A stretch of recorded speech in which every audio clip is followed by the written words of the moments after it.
Hello, everyone, and welcome back to the Patriots Real Time Podcast. I'm your host, Theo Diesenhaus, and today I want to do a podcast on the future of the New England Patriots. So, a lot of people, and rightfully so, will be talking about the game that happened yesterday. I talked about it for 5 minutes, and I will be talking about it again. I will be doing a podcast with Austin this weekend to talk about Super Bowl 60 and break down that game in more further depth. But it's a dark time for Patriots fans. You just lost your sixth Super Bowl, which is the most in the history of the NFL. So if anybody knows how to deal with the Super Bowl loss, it's the New England Patriots. But this team hasn't been here in 7 years. And this season was truly remarkable. One of the best turnarounds, if not the best turnaround, in the history of the NFL. So I kind of want to talk about what's next for this 2026 Patriots team. The 2025 season is officially over for every single franchise in the NFL. The offseason is underway, but in just a few days, just a few weeks, 1 month from now, on the dot, on March 9th, the legal tampering period opens and the Patriots are going to look to sign a few free agents. So you could say they're a month behind the rest of the league, and you would be right. But that's how it is for every Super Bowl team. It kind of sucks, though, that the Patriots will not be able to celebrate. I don't know how many days Mike Vrabel is going to be able to take off. Maybe 2 or 3 before he gets back in the lab and looks at some of these free agents and does real in-depth studies, starts looking at the draft, who he likes in the first round with the 31st overall pick. But I want to talk about the future of the Patriots here on this podcast. So let's get right into it. Starting off, I want to talk about one of the storylines coming out of the game, and that's Will Campbell. So Will Campbell had a solid rookie season, and a lot of people are going to tell you that he sucks, and a lot of people are going to tell you that his arms suck, and a lot of people are going to tell you never be a tackle in this league and he needs to be a guard. And let's just hypothetically say that the Patriots didn't make the playoffs in 2025. They went 7-10. Will Campbell tears his MCL in week, week 13 or 14? No, it wasn't 14 because they had the bye. Week 12. Let's say he tears the MCL, and you know what? The Patriots aren't competing for a playoff spot, so he doesn't come back. If I were to tell you that, or if I were to talk to a person in week 12, you would say Will Campbell is the franchise left tackle. Now you can say, well, we have more context now. You have 5 more games of context, 2 of which he was perfectly fine, aside from 1 bad chop block on Nick Bonito, and 3 of which he was going up against the best edge rushers in the NFL, outside of Myles Garrett, TJ Watt, and whoever, Micah Parsons. But schematically, he was going up against the best of the best. And I'm not going to sit here and tell you that Will Campbell is necessarily the future of the Patriots' left tackle position, but to give up on him after having such a promising rookie year up until the playoffs it's not going to happen. I don't think anyone inside the Patriots organization is really going to be pushing for that. But if it does happen, it's bad. It's too premature. He had a solid season. You have to let him have a year too.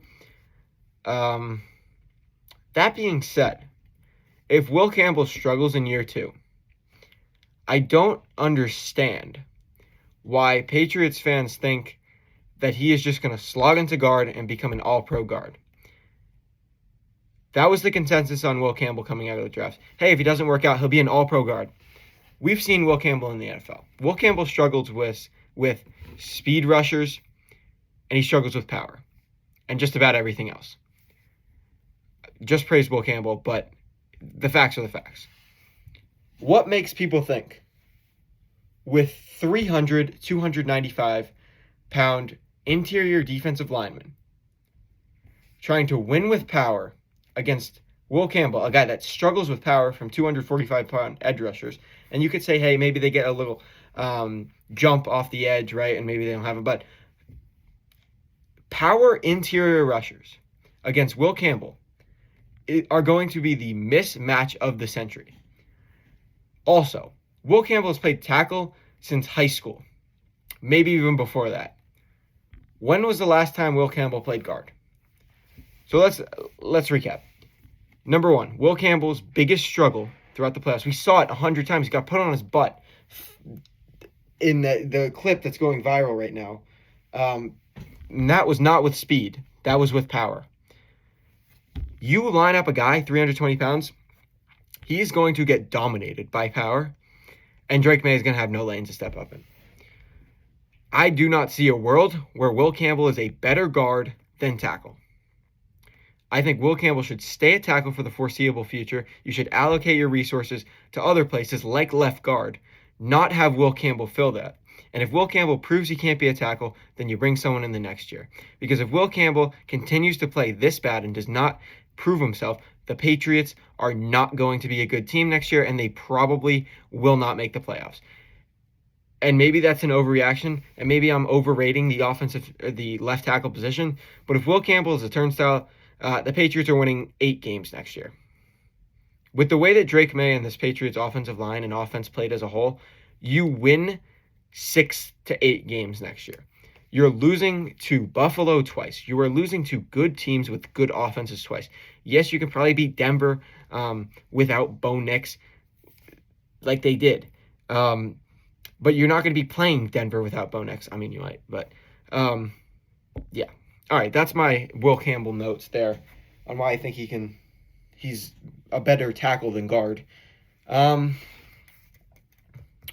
have a take about Drake May's confidence. So Drake May, MVP of the league, or should have been the MVP of the league, lost out by 1 vote. He was confident, his pocket awareness, his pocket presence, everything about the pocket, his footwork, every single thing that was negative about Drake May looked to be fixed this year. His deep ball accuracy, his short ball accuracy, the skip and rips, this and that. The May sprays were gone. The playoffs come, and Drake May looks like 2024 Drake May all over again. So what happened? I would say the first and the second game against the Chargers and the Texans, Drake May still had his confidence. There's no doubt about it. He was standing in the pocket. His footwork looked fine. Well, maybe not against the Texans, but against the Chargers, he was okay. He was able to respond. My theory is that Drake May in Denver, or leading up to Denver, lost his confidence. And the reason is partially due to the shoulder. Maybe he was a little impacted by that, but also the majority of the reason why I think he lost his confidence was because the offensive line was not playing well, and the Patriots could not block.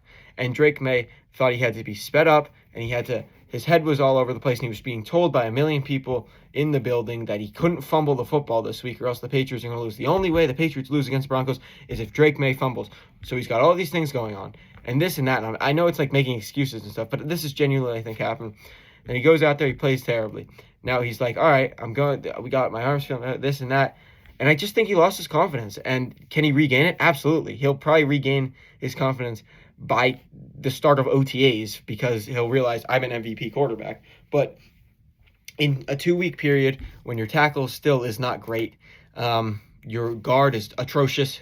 Jared Wilson should not slide into center. Jared Wilson should not see the field next year unless he makes significant improvements. No hate to Jared Wilson, but he was awful. And he has not really showed much. He showed a little bit of promise this year. I'm not going to say he's I can't think of a terrible guard, like a Nick Leverett turnstile guy, 11 pressures in 1 game, but he is not a good player so far. I think he can develop into a solid player, but I think Ben Brown is the better player this year, and I think they should have wrote it out with Ben Brown.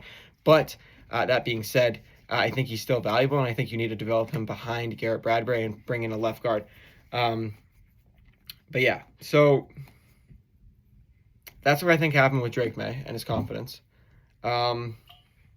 And I'll get to Josh McDaniels after I take a sip of water. All right. Josh McDaniels. So everyone leading into this game, Josh McDaniels has experience. Josh McDaniels has so much experience. He has so much more experience than Mike McDonald. A lot of people get Josh McDaniels and Mike McDonald's name confused. And if you were to tell me that Mike McDonald was the coach with 6 Super Bowl wins and I believe 10 or 9, this was his 10th Super Bowl appearance not a head coach, but as a coach in the National Football League, I would have said, yeah, I believe it. He knew every single answer to the test, and he dominated Josh McDaniels, the guy that's in his first Super Bowl. No, that was not the case. This was Josh McDaniels' 10th Super Bowl. Obviously, everybody knows this. You know, I was making an analogy, but oh my God, Josh McDaniels was dominated. He looked like he had no idea. It looked like the Bengals. It looked like those teams that go into the Super Bowl with young quarterbacks and look unprepared. And I don't know if Josh McDaniels really had a great game plan and Drake May just messed up so bad, but they had no answers whatsoever for Seattle's blitzes. And yeah, you could say Seattle had one of, if not the lowest blitz rates in the NFL, but when they blitzed, they were effective. I don't know the stats on cover six. I said they played cover six yesterday. I don't know if they actually did, but I assume so because Drake May has been one of the worst quarterbacks against cover six, and they've primarily played, they've played cover six, I believe, second most at the second highest rate in the NFL, but I don't know. Drake May looked confused. He didn't have the answers to the test, as some would say. And I don't think Josh McDaniels really helped. There was nothing creative in the Patriots playbook. There were a few cool, not even cool, there were a few reverses, which is a trick play back in 1975. But right now, we see Josh McDaniels' offense in the trick plays. And maybe he was saying, hey, don't turn the ball over and we'll win this game. But I think they undervalued how good Mike McDonald was and how good Sam Darnold is.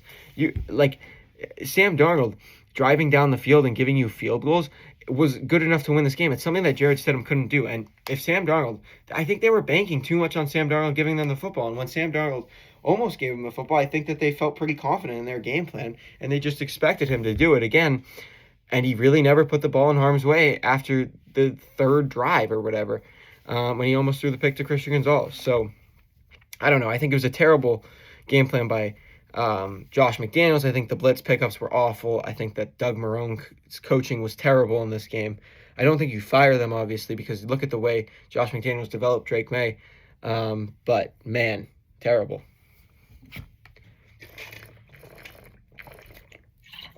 All right, losing a little bit of steam here. I know I said I was going to talk about the future, but I kind of had to talk about the past a little bit. Let's actually talk about the future. Let's talk about free agents for the Patriots. The number one free agent is K'Lavon Chaisson. He's going to get paid. He said he wants to be back. I think maybe you can actually get him for a steal. I don't know how highly valued he's going to be on the free agent market. But if Milton Williams get $104 million, and I'm not saying that K'Lavon Chaisson is as good as Milton Williams, but both guys that emerged in the playoffs, I don't know. I don't think he's going to get paid that much. You could be seeing a contract maybe in the 60 millions. I don't know. I'm kind of excited to see how that turns out.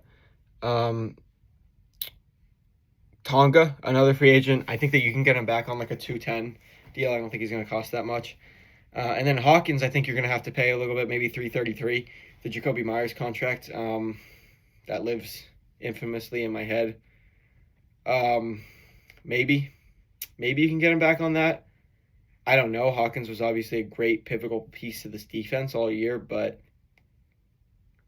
yeah, we'll see. We'll see on that. Yeah, I don't know. Those are the three big free agents. You could say Vidarian Lowe. No, you can't say Vidarian Lowe. Vidarian Lowe's not in that category. Oh, Jack Gibbons. I loved him as a role player, backup. Played not great in the Super Bowl, but it is what it is. Nobody really played great in the Super Bowl besides Craig Woodson. What a draft pick Craig Woodson is. And just thinking about this earlier, was Craig Woodson the best draft pick from this 2025 draft? Let's go down the line. Why not? Got nothing better to do. First round you draft Will Campbell. We're a little spotty on him, but we'll see. Travion Henderson looked like a great pick at times. At other times, he looked like he didn't belong in the NFL.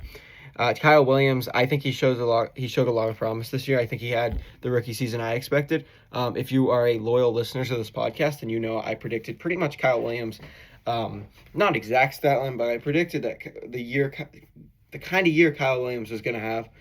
Craig Woodson, we just talked. There's not much more I can say. Braden Swinson or Josh Farmer was all right until he got hurt. He's certainly not the best pick in this draft. Braden Swinson didn't make the team. Borgalis was all right. Julian Ashby was good. Who else? Kobe Minor didn't make the team. Marcus Bryant was all right, but he didn't really play. So, yeah, I guess you could say. And then if you want to go UDFA's Efton Chisholm barely played, and Elijah Ponder is right there up there for the best player in this draft. But yeah, so that's that pretty much for the draft. But we're obviously gonna hopefully do a few mock drafts here, and I'm gonna go ahead and try to pull up a post that I did from a while ago. But in the meantime, I don't know, what are we gonna do in the meantime? All right, so this post is about the Patriots' biggest needs heading into the 2025 season, and I'll tell you how many of them are right. So here we go. Pulled it up. Ranking the Patriots, okay, weaknesses from biggest to smallest. Let's see how this came up in the Super Bowl and during the season. Number 1, offensive line. Nailed it. Hit the nail on the head. July 11, 2025. The offensive line cost this team, kind of cost this team a Super Bowl. Number 1 need, 100%, I agree. Sure. Number 2, I have edge rusher. Maybe not number 2, but certainly a need for this team in the draft. I think you can take a shot at TJ Parker from Clemson. Really long arms. He'll give Will Campbell hell in practice. But I don't know. Maybe you win that game if you don't have to, all-out blitz to get pressure, which not necessarily saying that they had to do that every time, but the blitz game was high, and Seattle was able to win because they got home with 4. So yeah, I say edge is number 2. Linebacker, 100% a need. Tackling was an issue in this game for the year, probably not, but definitely a need. So that was my number 3. Number 4 was wide receiver. Maybe. I thought actually receivers had some good catches. I probably would have tight end here. I think Hunter Henry should probably retire. And I'm not saying he that in like a negative way, but I love Hunter Henry, but he has lost something. His hands aren't as good as they used to be. Maybe you get one more year out of him, but a really bad performance from Hunter Henry down the stretch, and it was really discouraging because of how good of a season he had last year, and he had a pretty solid start to the year, but down the stretch he was really bad, and he dropped some pivotal catches for you. Safety at number 5, no way. Jalen Hawkins and Craig Woodson really held down the fort. Did not expect that. In these pictures, by the way, I want to... Offensive line. So for these pictures, in the offensive line, I have DeMontre Jacobs, not on the team. Edge, Keon White, not on the team. Linebacker, I have Christian Ellis, who is on the team. So wide receiver, I have Javon Baker, who's not on the team. And then safety, I have Duggar and Peppers in a picture, who are both not on the team. So they got rid of most of their guys, and they got better. Tight end, I got Okay, so 6, I have tight end. Hooper and Henry. I thought that they needed a 3rd tight end at the time. Right now, I think they need a 1st and 2nd tight end. Maybe you get Kyle Pitts in free agency if it doesn't get tagged, but we'll see about that. 7, I have running back. I think Ramondre Stevenson really picked it up. Land Larison will come back next year. So right now, I'd say probably not that big of a need. I don't think you even address it at all in free agency. Defensive line, interior defensive lineman. I put that as far back as you can put it. I don't know how many slides are in this post, but however many there are, that's the farthest back. Milton Williams, Christian Barmore, dominant. Corey Durgan, elite and not elite. What am I talking about? Corey Durgan had a solid season, and then Tonga was a good run stuffer. So quarterback at 9. Yeah, so you know how I said you put the defensive tackle at the back? So I meant quarterback at the back because that's the lowest need for sure. And then cornerback at 10. Sure. I mean, I think you need probably a 4th corner because Chucky Trees was good. Shout out Paul Perillo for the nickname. That's Charles Woods. But I think you might need a 4th corner. But other than that, solid list by me. I would say, though, I'd move tight ends up and move down wide receivers. And for sure move quarterback back to number 10. So, yeah, that'll pretty much do it for the Patriots Real Time Podcast. The Future of the Patriots podcast. Follow me on Instagram at Patriots3. And yeah, so disappointing end to the Patriots 2025 season, but there is a lot of hope. So yeah, see you in the next one.